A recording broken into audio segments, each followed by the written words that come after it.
Isolated के नाम से हैं। Hello. Hello hello. Mister Ghalib, कैसे हो आप?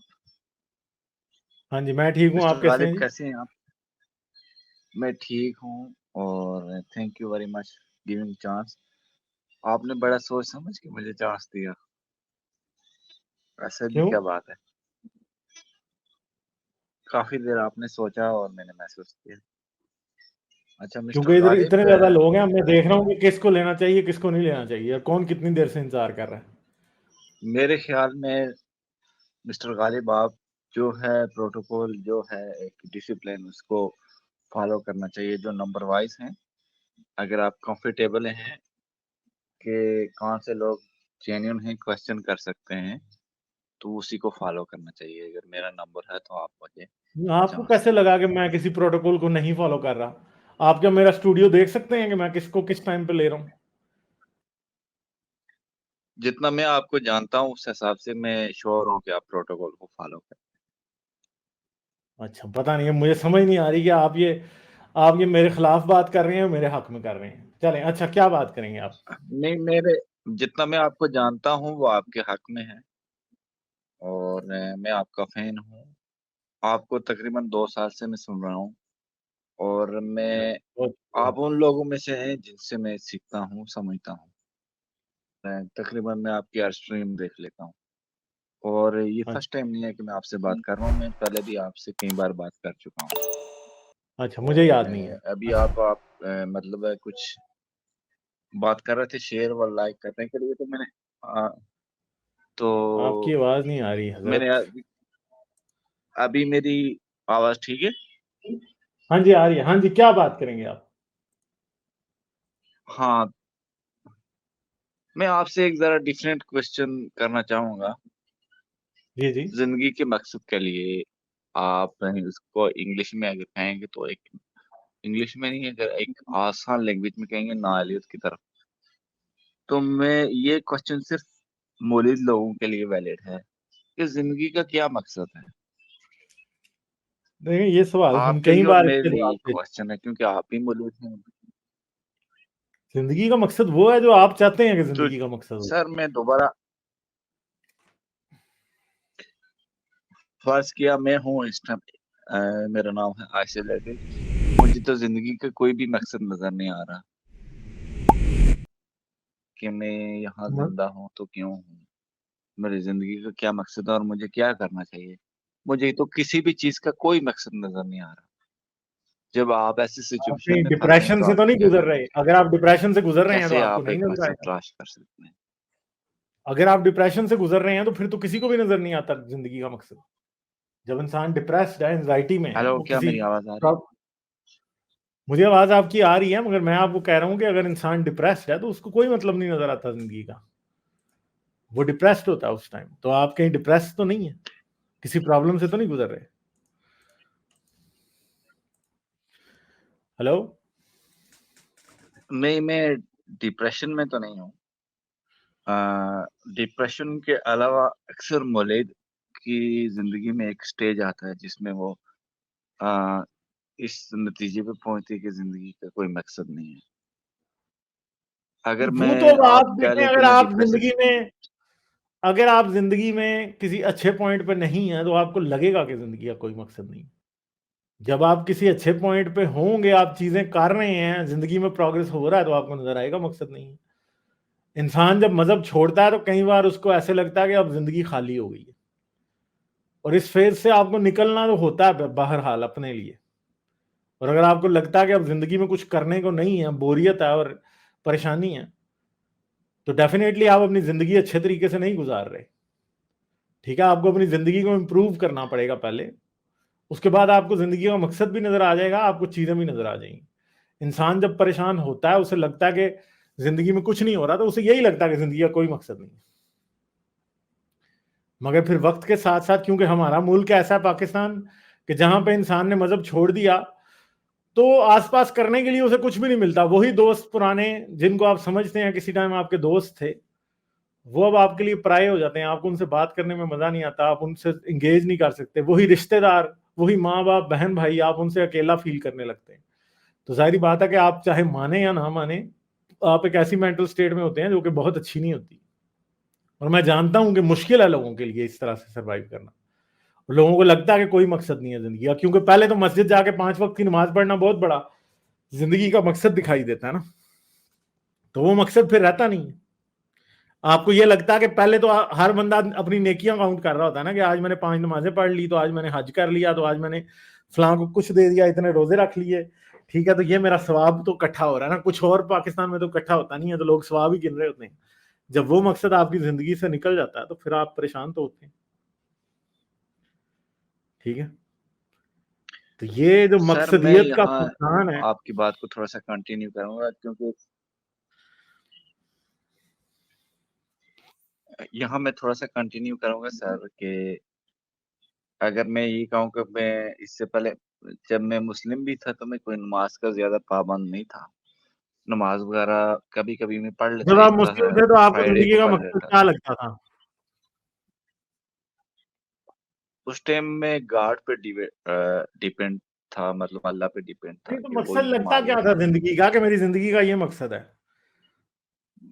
उस टाइम मुझे ये लगता था कि अल्लाह ने हमें बनाया है तो तो वही मकसद क्या जानते था? हैं इसकी हद हाल।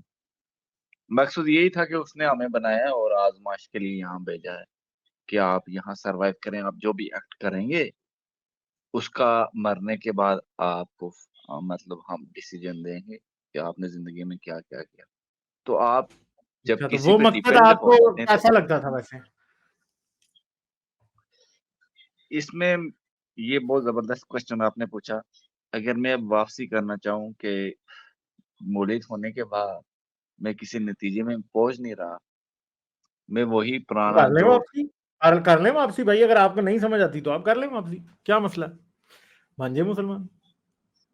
जब मैं वापसी करने की कोशिश करता हूँ तो अब चूंकि मेरे जहन में इतने क्वेश्चन आ चुके हैं तो मैं ये समझता हूँ कि मैं इसी जिंदगी में बेहतर हूँ बजाय इसके कि मैं गॉड की तरफ जाऊं, क्योंकि तो वहां आपको मेरे पास आपको क्यों थाउजेंड ऑफ लगता है कि आप क्वेश्चन बन वापस जाते नहीं हैं। जा सकते? क्योंकि जब गॉड का जो फिलॉसफी है मैं उसको पढ़ने की कोशिश करता हूँ, जो गॉड की तरफ से बुक है, चाहे बाइबल है, कुरान है, तो उसमें मुझे इस क्वेश्चन के बजाय 1000 क्वेश्चन मोर आ जाते हैं जिनका मेरे पास कोई जवाब नहीं होता। वो मुझे जेन्युइन नहीं लगते, वो मुझे डिस्टर्ब करते हैं। तो फिर आप फिर मैं करते क्या हैं किसी फिर एंड पे? मतलब मसला तो मेन ये है कि क्या जब आप मजहबी थे तब आप साइकोलॉजिकली या फिर आप समझते थे कि आप तब दुरुस्त हैं या आप दुरुस्त हैं? मैं समझता हूँ कि मैं अब दुरुस्त हूँ, लेकिन यहाँ पे आके मामला ये फंस जाता है कि मुझे ओनली वन पॉइंट चाहिए कि मैं जिंदा हूँ तो क्यों हूँ, कब तक जिंदा रहूं और मुझे क्या करना चाहिए। और अगर मैं देखता हूँ उन लोगों को, फर्ज किया मैं इसमें 3-4 कंट्री के लोग ऐड करना चाहूंगा। डेनमार्क है, स्वीडन है, नॉर्वे है, न्यूजीलैंड है, ऐसी कंट्री के लोग जो तकरीबन ज्यादातर मौलिद होते हैं हम्म। और वो डिसिप्लिन में या अखलाकियात में हमसे बेहतर होते हैं, जिनका कोई मजहब नहीं होता। और एक तरफ हम अगर रिलीजन कंट्री देख लें तो वो हमसे ज्यादा, इन कंट्रियों से ज्यादा पसमानदा और उनकी तंगदस्ती होती है। तो यहाँ मैं ये फैसला करने में कामयाब हो जाता हूँ कि अगर आपका जिंदगी का कोई मकसद नहीं भी है, आपके पास कोई रिलीजन नहीं भी है, तो आपके अंदर जो इमोशनल है उनके मुताबिक आप एक अच्छे और बेहतर इंसान होते हैं, बेहतर इंसाफ कर सकते हैं, किसी मजहब की आपको जरूरत नहीं।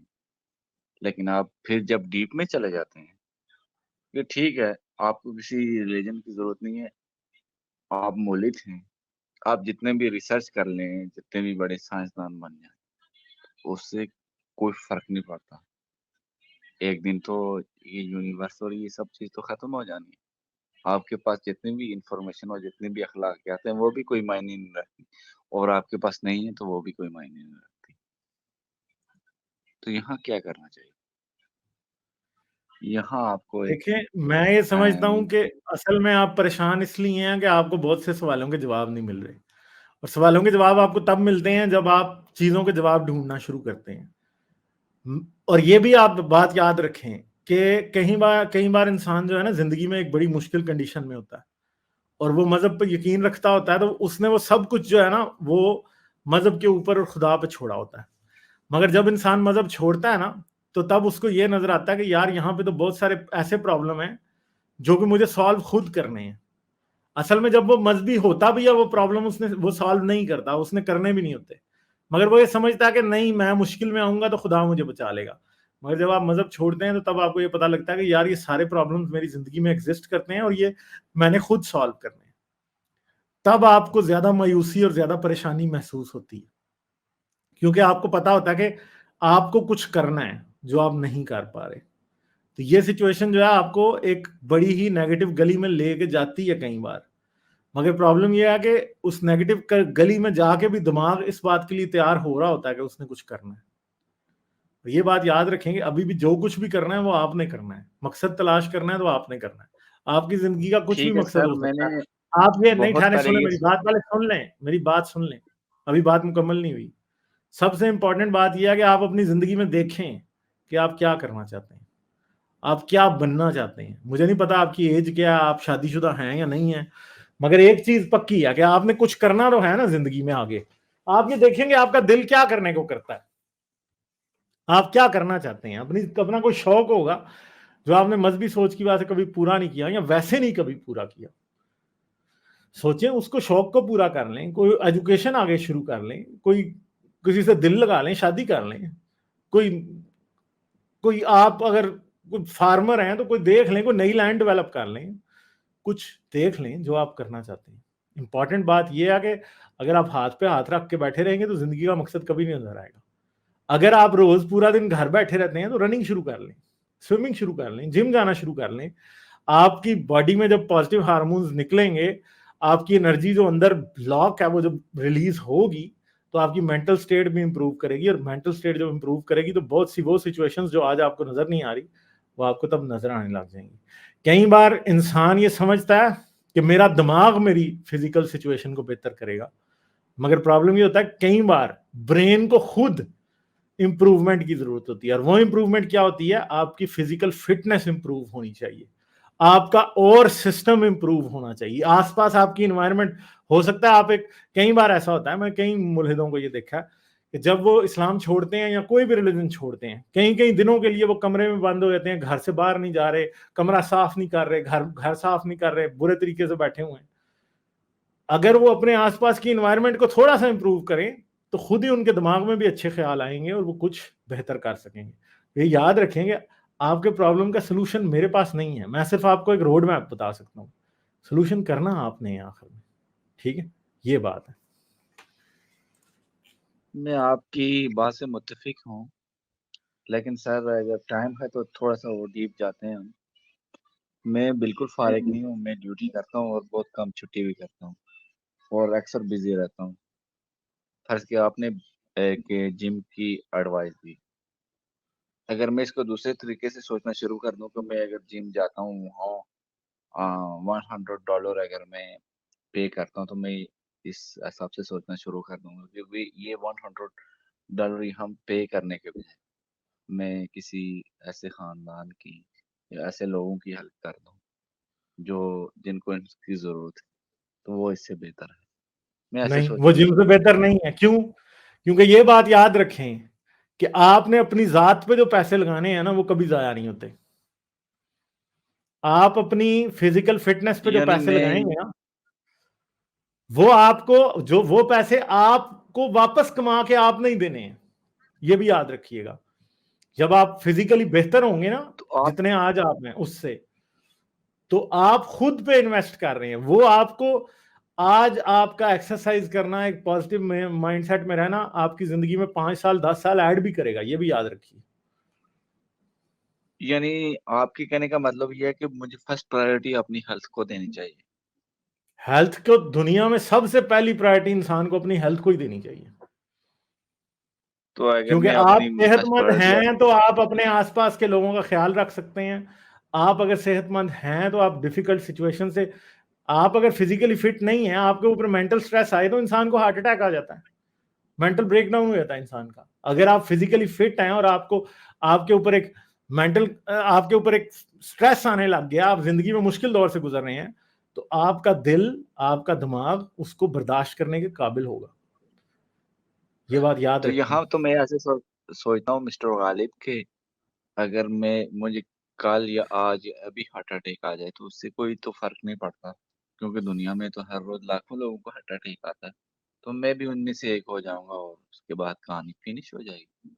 इससे पहले कई सालों तक नहीं तो जब मैं आपको पैदा ये नहीं हुआ कौन था कहता कि मैं आप हार्ट अटैक से मरेंगे ही? आपको पता है कि हार्ट अटैक किसी बंदे को आ भी जाए, उसे कहीं ऐसे भी लोग होते हैं उन्हें हॉस्पिटल ना भी लेके जाएं तो वो नहीं मरते। मगर ये याद रखिएगा, जब मैं ये तो आप नहीं एक कहता बार कि हार्ट मर पेशेंट जाऊंगा। बन गए तो उसके बाद जितनी जिंदगी डिफिकल्ट है वो आप अच्छे तरीके से जानते हैं। ठीक है, तो सारी बातों से आपकी एडवाइस ये है मुझे सुनने के बाद कि फर्स्ट प्रायोरिटी में अपने हेल्थ को दूं, उसके बाद मैं ह्यूमैनिटी के लिए काम करता रहूं। यही जिंदगी हाँ, का वो मकसद है। आप जितना अफोर्ड कर सकते हैं आप उतना काम करें ना। हर कोई उतना ही करता है, उससे ज्यादा नहीं करता। ठीक है, तो चलो ठीक है, आपकी बहुत हेल्थ शुक्रिया, आपकी काफी पहली टाइम हो गया प्रायोरिटी है। आपका। जब आप फिजिकली हेल्दी होंगे तो आप मेंटली भी हेल्दी होंगे। ये याद रखिएगा, बहुत से लोगों के मेंटल हेल्थ के जो इश्यूज होते हैं वो असल में फिजिकल प्रॉब्लम से रिलेटेड होते हैं। जब वो इतने फिजिकली फिट नहीं होते तो डेफिनेटली बॉडी का जो हार्मोन्स का सिस्टम है वो भी प्रॉपरली रेगुलेट नहीं हो रहा होता, तो वो 100 प्रॉब्लम से गुजर रहे होते हैं, उनको मायूसी नजर आ रही होती है। मगर जैसे ही वो थोड़ी फिजिकल कंडीशन फिट में जाते हैं तो वो बेहतर फील करने लगते हैं। ठीक है, समझ गए बात? हाँ जी, इसमें मैं ये एक बात थी। बात ऐड करना चाहूंगा मिस्टर गालिब के, मैंने बहुत पहले ये सीखा था कि आप नेगेटिव चीजों को भी पॉजिटिव वे में देख सकते हैं। तो मैं चीजों को हमेशा पॉजिटिव वे में देखता हूँ। अगर कुछ नेगेटिविटी भी है तो उसको मैं पॉजिटिव वे में देखने की कोशिश करता हूँ कि दुनिया की चलो हर अच्छा नेगेटिव ही बात को आप पॉजिटिव नहीं देख सकते, ये रियलिटी के खिलाफ है। कुछ बातें होंगी जिनसे आप पॉजिटिव पहलू निकाल सकते हैं, कुछ होंगी जिनसे नहीं निकाल सकते। सबसे इंपॉर्टेंट बात यह है कि अपने आप को टफन अप करें जिंदगी में, अपने तो आप को टफ बनाएं। सर फिजिकल अगर टफनेस जो है ना वो भी जरूरी है। मैं फिजिकली फिर टफ होना ये बहुत जरूरी है। मेंटली टफ होना जितना जरूरी है उतना फिजिकली टफ होना भी जरूरी है।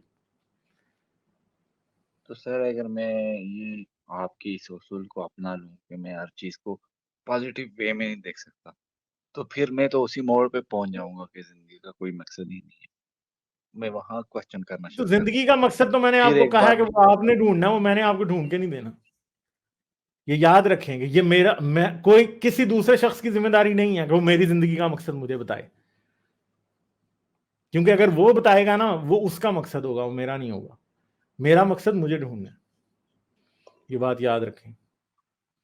अगर मुझे नहीं पता ना कि मेरी जिंदगी का मकसद क्या है, मुझे कोई दूसरा नहीं बता सकता।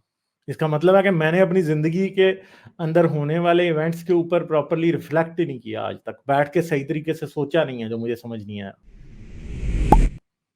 समझ गए? जी, मैं इसमें यही कहूंगा कि अगर आपके मरने के लिए 100 ऑप्शन है, 100 वजह हैं, तो आपको जिंदा रहने के लिए एक वजह काफी है। अगर वो एक वजह आप या एक रीजन आप ढूंढ भी लेते हैं, उसमें अगर आपको एक कोई नहीं, अट्रैक्शन आपको नहीं 10 फील मिल होती, जाएंगी, 10 मिल जाएंगी। तो आप 10 चीजें भी अगर आप ढूंढ लेते हैं, उसमें भी आपको अट्रैक्शन नहीं फील होती कि नहीं, फिर उसमें भी मेरे आप वीक ख्याल है फील कि करते हैं, आपको तो फिर काउंसलिंग के लिए जाना चाहिए, फिर किसी साइकोलॉजिस्ट के पास जाना चाहिए। ये बात याद रखें कि साइकोलॉजिस्ट। इंसान जब मेंटल प्रॉब्लम से गुजर रहा होता है वो मानता नहीं है कि वो गुजर रहा होता है। ठीक है, इस बात से मैं जब वो मुत्तफिक मान हूँ जाता है, आपकी। जब वो मान जाता है ना मैं वहां से इस उसका इलाज खुद ही शुरू हो जाता है। ठीक है, मैं आपकी ये बात मान लेता हूँ, लेकिन फिर इसमें भी एक क्वेश्चन आ जाता है कि मुझे जिंदा रहने के लिए साइकियाट्रिस्ट की जरूरत। ये देखे, मकसद तो आपको खुद तलाश करना है। जब आप ढूंढ लेंगे तो आपको नजर आ जाएगा। और अब मकसद इंसान के सामने होता है पर वो रियलाइज नहीं कर रहा होता कि वो मकसद उसके सामने है। चलें ठीक है, मैं आगे चलता हूँ। ठीक है, ओके, थैंक यू जी, thank thank you. You. Like, share और सब्सक्राइब करना मत भूलें। इसके साथ साथ आप मेरे चैनल को पेट्रियन पर सपोर्ट कर सकते हैं। पेट्रियन का लिंक वीडियो की डिस्क्रिप्शन में है।